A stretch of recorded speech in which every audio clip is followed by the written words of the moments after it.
En este segmento comenzamos el programa con Enrique Patterson, analista político y sociólogo, quien estuvo en el concierto, como él mismo había anunciado en este programa el sábado por la noche. Gracias, Enrique, por estar con nosotros esta noche. Bueno. Tenemos a Pepe Forte, periodista, conductor del programa radial El Ático de Pepe por la 1140 WQA, quien no fue al concierto del pasado sábado. Gracias. Vamos a hablar con ellos de esa parte musical, de esa parte del concierto, pero también, como decíamos en nuestra introducción de esta noche, continúa haciendo noticia Pablo Milanés con una carta abierta dirigida a un periodista de aquí, de Miami, Edmundo García, pero que la interpretación que se le ha dado a posteriori es de que es una carta dirigida a la intelectualidad cubana y al gobierno cubano, en realidad, por una serie de párrafos que vamos a citar aquí de esta extensa carta, carta abierta de Pablo Milanés. Vamos a comenzar por el concierto, Patterson.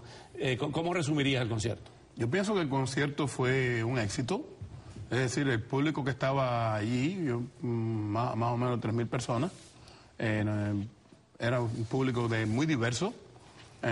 Fundamentalmente, pienso yo, personas que crecieron oyendo a Pablo y que fue la familia, ¿no? Con sus hijos, con hermanos y además de eso, bueno, cubanos diría yo que de toda condición. Todo el mundo se portó de una forma muy calurosa y amable. Muy sentida. Realmente yo lo que sentí es que había como un sentimiento de identidad nacional o un sentimiento de identidad cultural que al parecer Pablo Milanés transmite, y vi mucha gente llorosa, emocionada, abrazándose, y Pablo fue también muy digno, muy sobrio. Tiene 68 años ya Pablo y la voz está igual, no ha cambiado la voz, con un grupo musical muy bueno.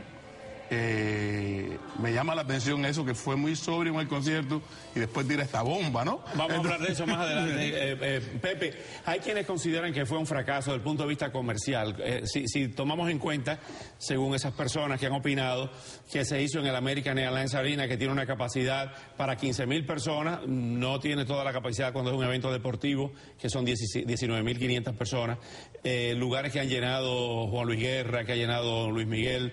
En este caso, Pablo Milanés llevó, como decía Patterson y como han dicho públicamente el productor del espectáculo, el señor Hugo Cancio, de que fueron 3.500 boletas las que se vendieron, y por eso hay quienes consideran que eso fue un fracaso.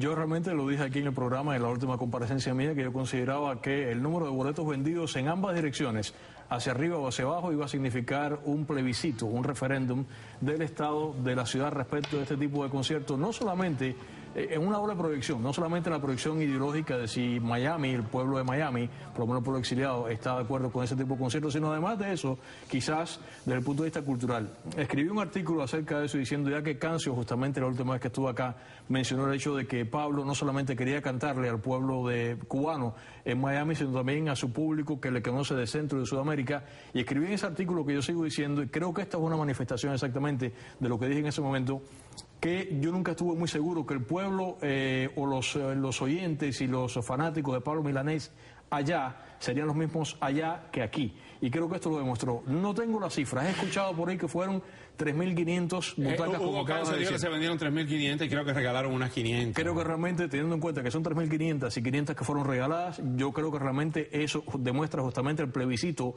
que anticipé aquí, de que Pablo Milanés no es el gusto de acá, y creo que es un fracaso. Eso es una sala enorme en la cual he estado varias veces con otros conciertos, y 3.500 butacas para el Miami American Airlines Arena es realmente risible. La palabra simbólico ha salido refiriéndose al espectáculo adentro y a la manifestación afuera. Es interesante.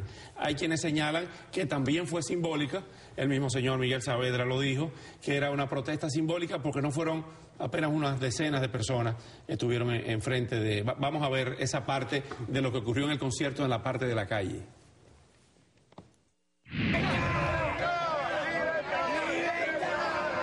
Estamos condenando la conspiración que hay para que esos músicos oficialistas, castristas, mercenarios,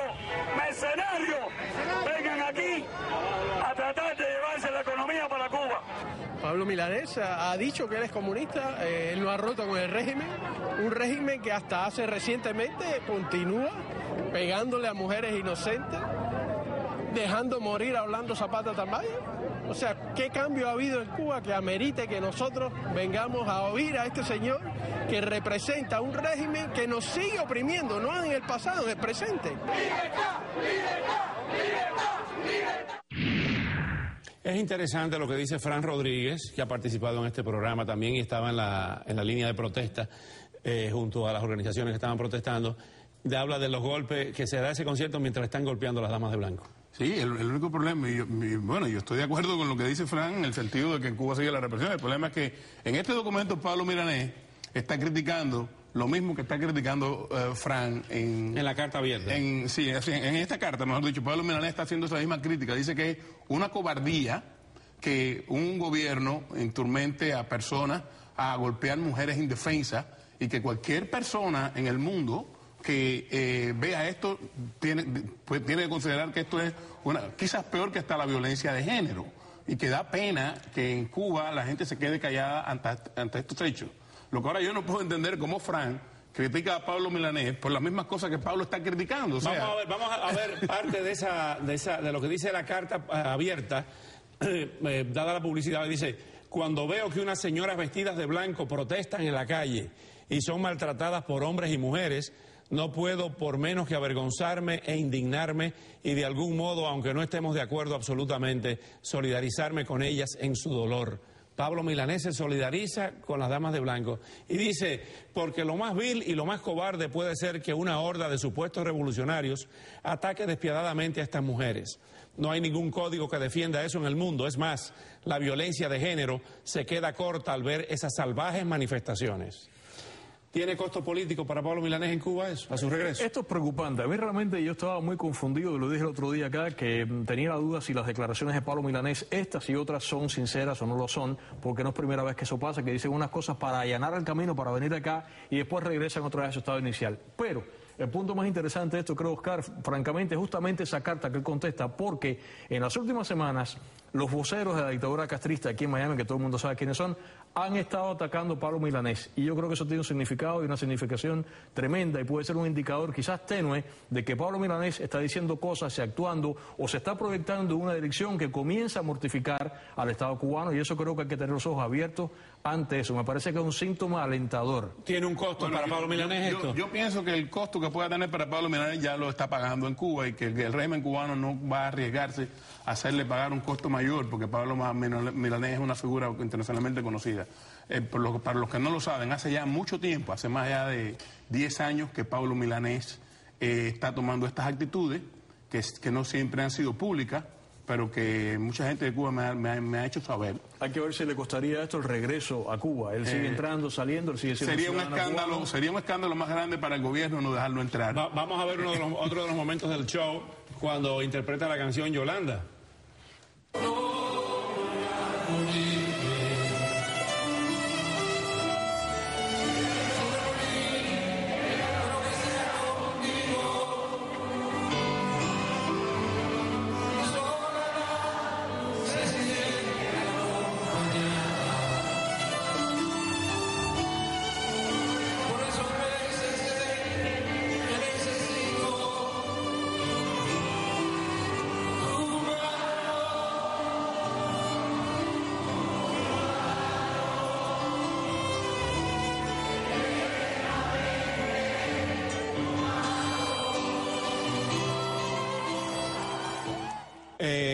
Hay también otro hecho, y quisiera escuchar la opinión de Enrique y de Pepe, cuando le da la entrevista en Washington a Radio y TV Martí.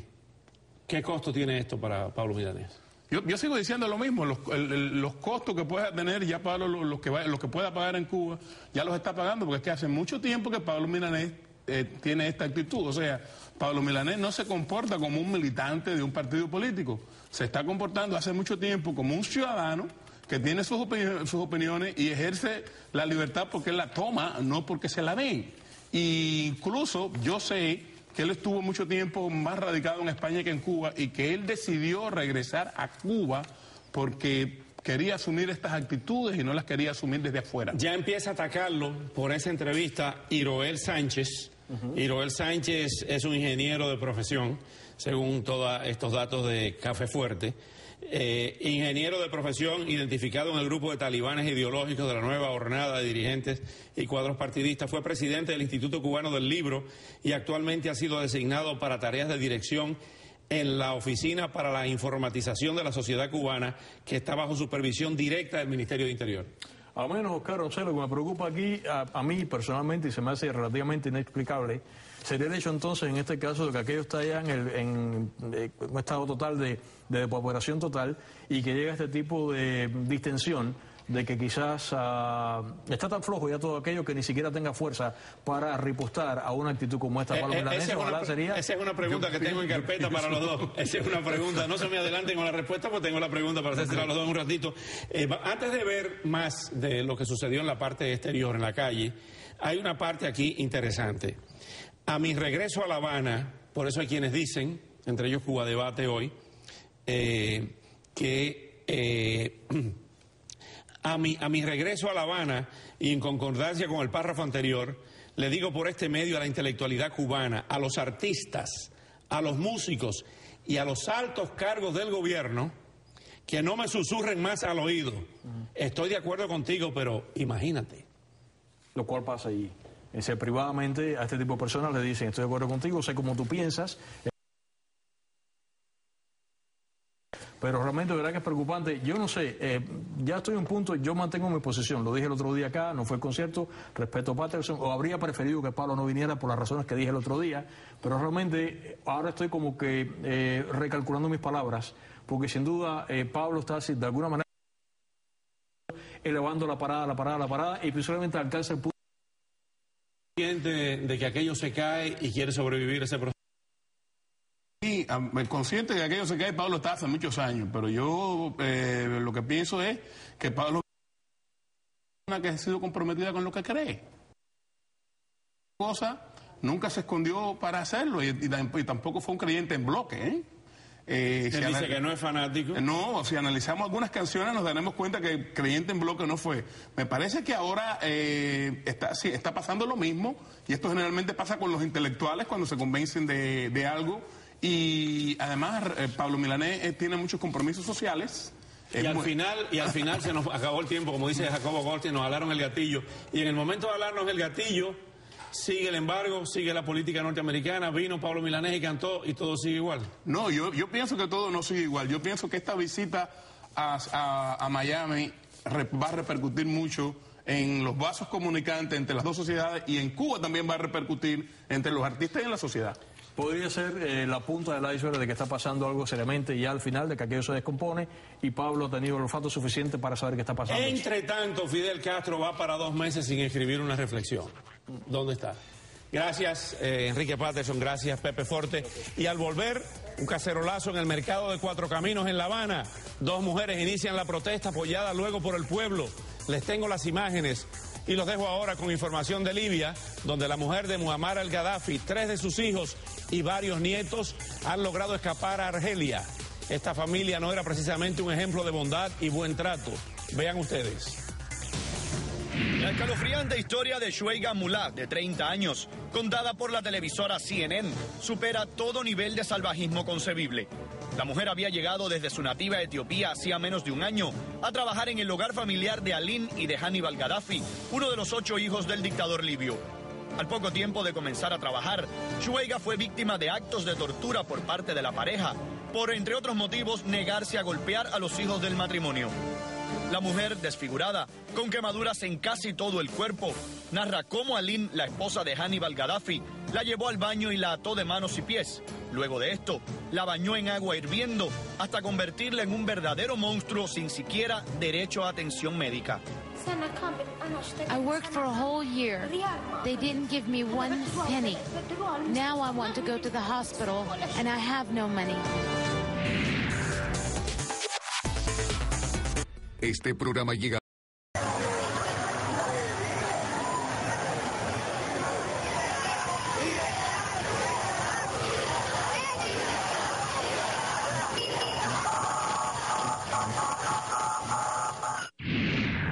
Bueno, en este segmento nos recuerda lo que pasó en el año 94, cuando el maleconazo en una proporción menor esta vez.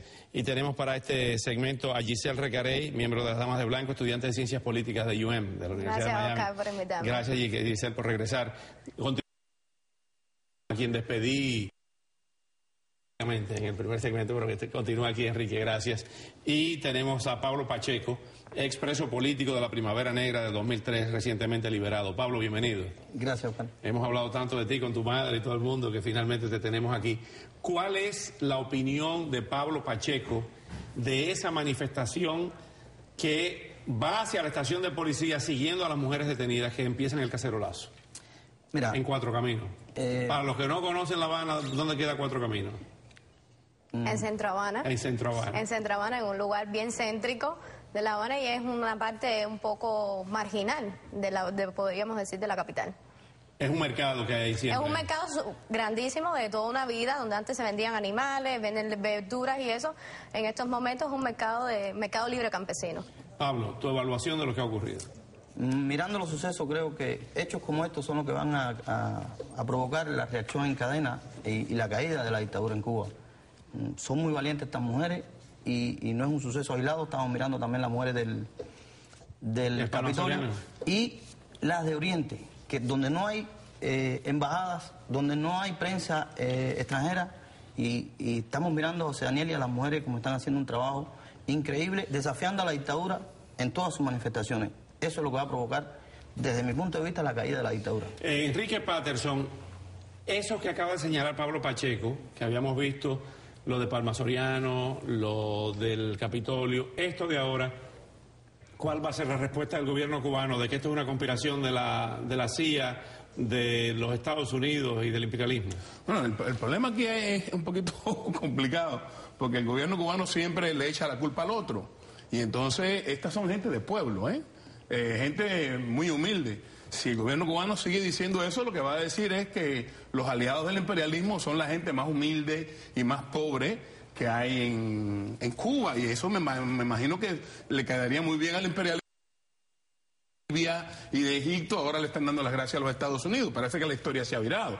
Lo que sí yo estoy mirando es, yo no sé si el gobierno se va a caer así o no, porque uno no puede predecir, pero sí estoy mirando a que la protesta social se está uniendo a la protesta política, y eso inmediatamente es un elemento de cambio.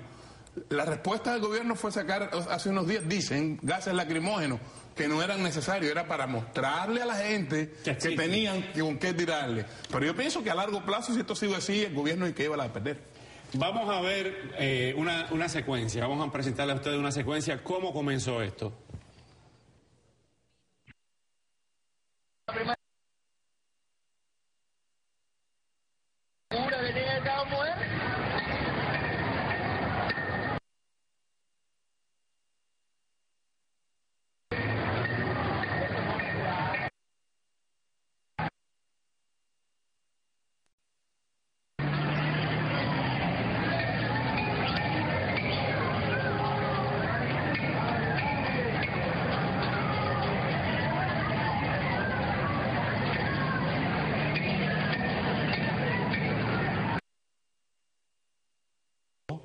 Dos mujeres con dos platitos de aluminio y unas cucharas.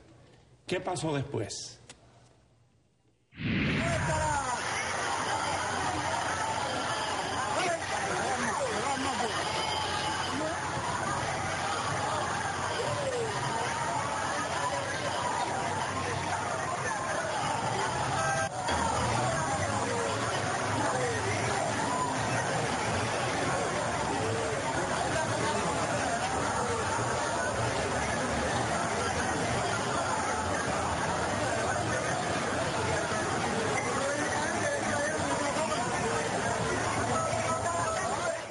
Bien, y vamos a ver cómo terminó esto para escuchar la opinión de nuestros invitados aquí en la mesa.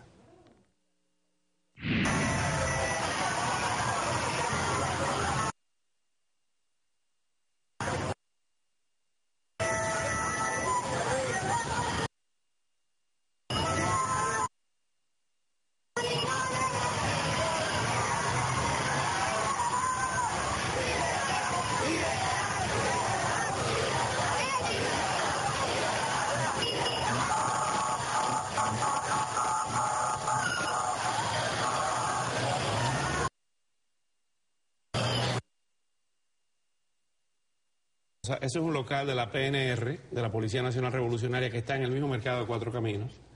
Y empezaron a gritar libertad, libertad, y llegaron los perseguidores entonces a romper la... Giselle, de la indiferencia de las personas que se quedaban mirando pero no se involucraban. Mira, yo creo que todo en la vida es un proceso de evolución, y yo creo que la sociedad cubana está experimentando esto. Está experimentando el hecho de salir de la protesta en la casa, de quedarse en ese tipo de protesta, la protesta de la calle. El caso de la mujer no me sorprende, porque en una sociedad tan machista como las sociedades en Latinoamérica y más en Cuba, que es una sociedad patriarcal, la mujer es la que lleva el peso más grande en la sociedad y es la que más sufre también los desmanes, las crisis, las escaseces. Y creo que es una valentía también, como al ser el sexo más débil, posiblemente físico.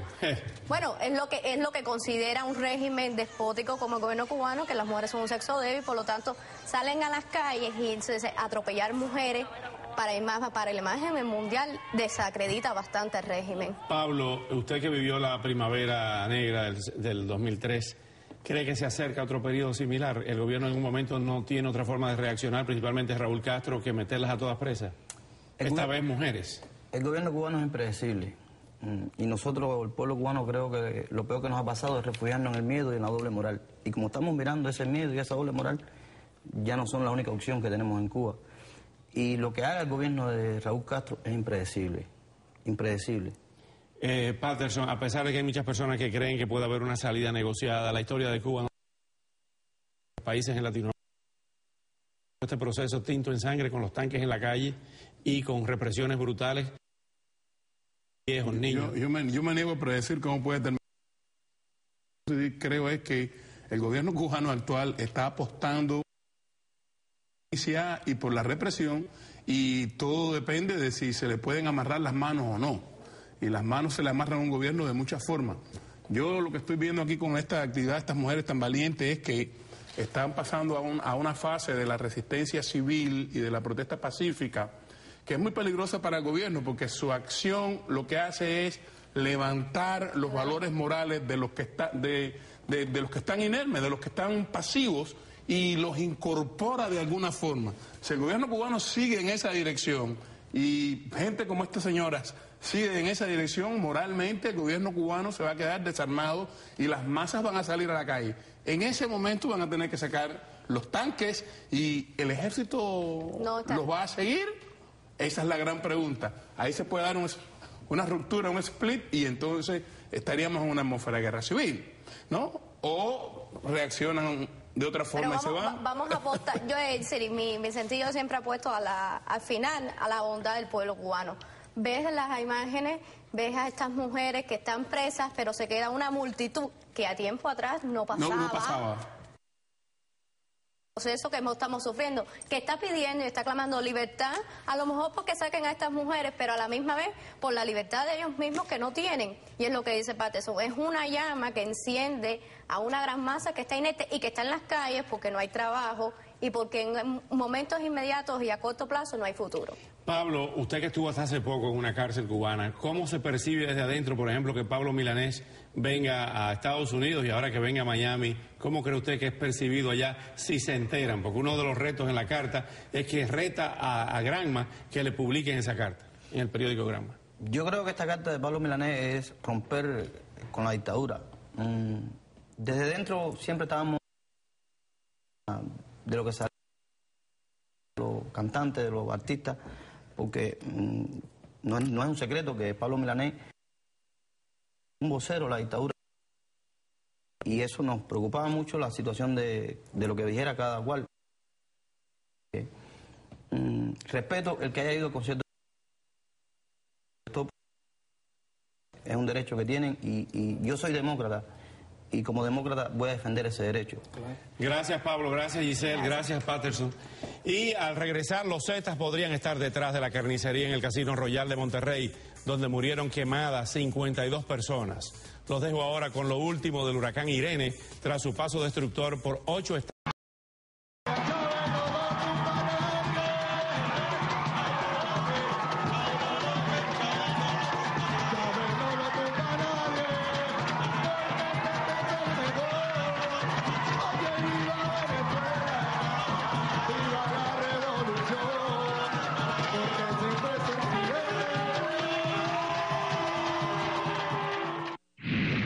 le llaman bilongo, otros le llaman sarao, es un rezo africano por la salud de Hugo Chávez.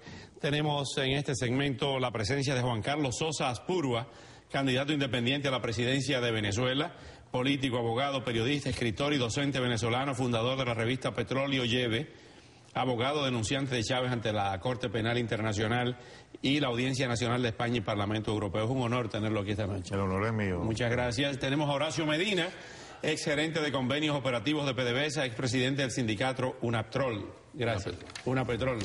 Muchas gracias, Horacio. ¿Cuál es la opinión de todas estas ceremonias a propósito de la enfermedad del presidente Chávez? ¿La está utilizando políticamente o realmente se siente mal? Yo creo que es parte de lo que viene siendo estos 13 años de régimen castrochavista, en donde el país va básicamente en retroceso a algunos estadios muy primitivos, y esto es un reflejo claro de ese pasado primitivo al que este régimen quiere llevar a Venezuela. Es decir, es un régimen que se basa esencialmente en instintos primarios, en emociones viles, en magia esotérica y muy pocas políticas públicas que verdaderamente lleven el país hacia el progreso y saquen a la gente de la miseria y resuelvan los problemas de Venezuela. Entonces, mientras más grave se pone el país, la situación del país más dramática, pues más circo este señor cree que necesita el pueblo. ¿Y con ese circo basta las elecciones?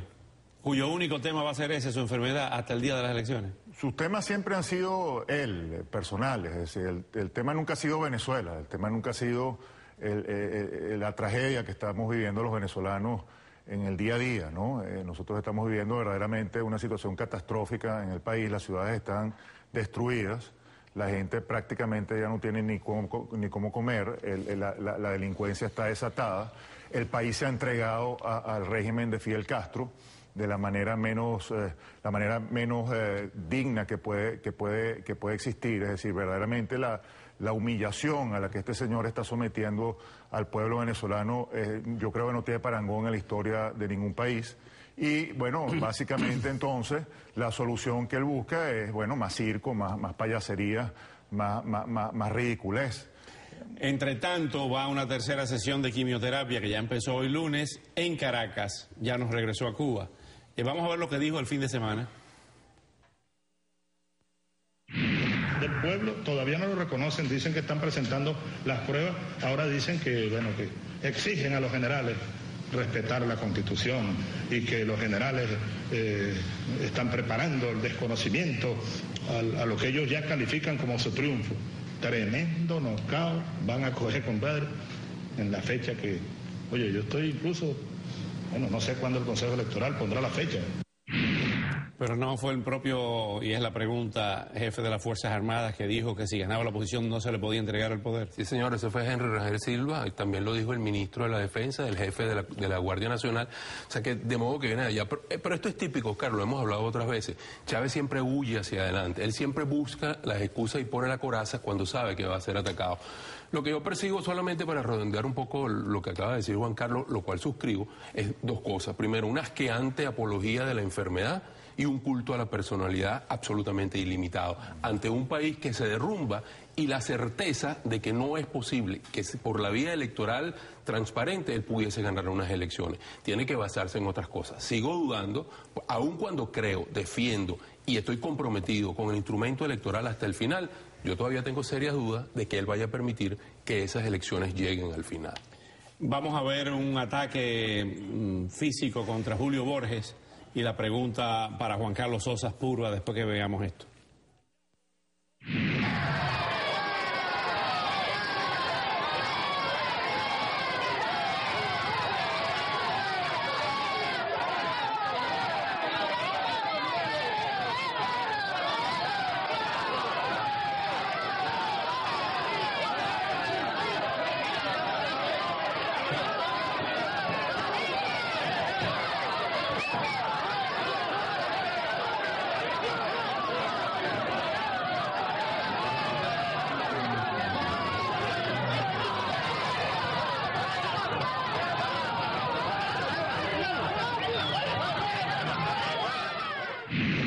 Ahí es agredido un diputado de la República. de Primero Justicia, como fue María Corina Machado en el desfile aquel del mes de julio. ¿Teme usted que también haga lo mismo con usted? Es que el país desafortunadamente está envenenado con el odio que Chávez viene sembrando desde hace 13 años. Es un país que tendía a ser un país de hermanos, solidario. Ahora pasan estas cosas a diario, básicamente porque la gente se siente totalmente justificada por el lenguaje de odio y de venganza que continuamente está inyectándole al país este señor Chávez, ¿no? Entonces, bueno, esto es un reflejo de ese país primitivo del que estábamos hablando y que tenemos que superar, ¿no? Ante tal grado de polarización, ¿Venezuela está preparada para un candidato independiente a la presidencia como es usted? Venezuela necesita un candidato independiente en el sentido de que necesita una voz que efectivamente interprete lo que está pasando en el país. O sea, que no sea ni de la oposición ni del gobierno. Es que yo no quiero calificarlo en esos términos. Básicamente lo que me impulsa a mí a entrar en esta carrera política tiene mucho que ver con el tema precisamente de las condiciones electorales, de cómo el Consejo Nacional Electoral es un organismo que funciona de acuerdo al arbitrio de Chávez. Está diseñado para garantizarle a Chávez la permanencia en el poder. De 5 rectores, de 5 árbitros, 4 están inscritos en el PSV. Y de ahí se derivan una cantidad de vicios que si no se corrigen, si no se abordan, es imposible tener una elección libre y democrática en Venezuela. Yo creo que Venezuela necesita un candidato que luche por esas condiciones, que no permita que se lleven a cabo unas elecciones si no se curan esos vicios. Entonces, cuando uno ve que en el escenario político no había, digamos, esa preocupación, sino que los candidatos, los precandidatos que se habían asomado hasta ahora, básicamente lo que le pedían al Centro Nacional Electoral era un cronograma electoral, más no las condiciones. Bueno, yo creo que yo tenía el deber de salir entonces a exigir esas condiciones, que es básicamente lo que estoy haciendo. Vamos a la pausa, pero nos vamos a la pausa a refrescar un poquito. Ante este panorama enrarecido, Horacio Medina, vemos, por ejemplo, a Juan Carlos Sosa Asprúa con aspiraciones legítimas dentro de un proceso electoral y una sociedad de instituciones. Pero eso no es lo que se ve en Venezuela. Con las palabras y las acciones del presidente Chávez, vemos cada vez más un régimen militarizado y radicalizado. Sí, yo creo que, mira, yo conozco a Juan Carlos por mucho tiempo y con sus opiniones en materia petrolera, muchas de las cuales podemos o no estar de acuerdo en un momento determinado, pero siempre resultan interesantes. Pero en este caso yo creo que más que un candidato independiente, yo creo que el país está esperando un candidato de una alternativa democrática unida. Y es la única forma de poder confrontar, por lo menos en los términos constitucionales y democráticos, lo que nosotros estamos viendo, bien sea por la vía electoral o bien sea por caminos constitucionales que no necesariamente son electorales, pero que requerirían igual de una unidad en torno a una alternativa democrática. ¿Cómo se puede ganarle a Chávez cuando los rumores, el run no de mi amigo Nelson Bocarano, sino los runrunes de que lleguen aquí a Miami, es que aspira Diego Arria, que aspira el Tigre Fernández, que aspira una cantidad de políticos, María Corina, que aspira Julio Borges? Me parece perfectamente legítimo, pero para eso también hay una encuesta preliminar, hay unas elecciones preliminares de las cuales nosotros vamos a sacar un candidato. Lo que estoy tratando de decir a mí me parece perfectamente válido y el discurso que Juan Carlos tiene también me parece válido. Yo creo que hay que luchar por condiciones electorales. No necesariamente es la única alternativa. Lo que creo es que al final del día necesitamos un candidato de la unidad para la alternativa democrática. Horacio Medina y Juan Carlos Sosa Asprúa, espero que siga viniendo cuando venga a Miami. Muchas gracias. Será un gran placer. Y ha sido un verdadero placer tenerlos aquí a los dos. A todos ustedes, buenas noches.